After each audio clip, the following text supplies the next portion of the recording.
Assalamu alaykum mehriban agdalarymyz şeýle hem saýtymyzyň mihmanlary.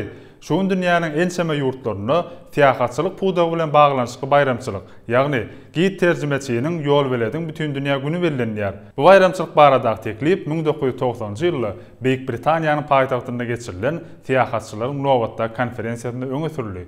Şonu Ýol Weletleriň Halkara Federasiýasy öz direktorynyň teklibini bir agzdan gollady. Bayramçylygyň esasy maksady ýol weletleriň işiniň ähmiýetini halk köpçüligiň arasynda giňden wagt etmekden ibaret bolup durýar. Şu ýerde ýene bir bellemerzadymyz tiýahatçylyk bütün dünýäde ykdysadyýetyň iň öňde barjy, iň işçiň ugurlarynyň biri hataplanýar. Ýeri gelenini aýtsak, gadymy İpek ýolunyň möhüm bölegi bolan Türkmenistanyň tiýahatçylyk ulgamynyň ägirt uly mümkinçilikleri bar.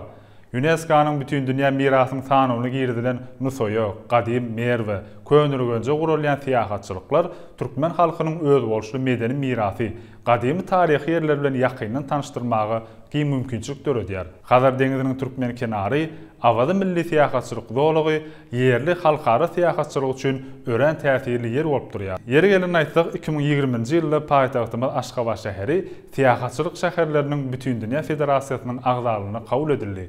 Tiýahatçylyk ýol weletlerining ýene bir belleýän uly bayramçylygy muzeýleriň halkara güni bolup durýar.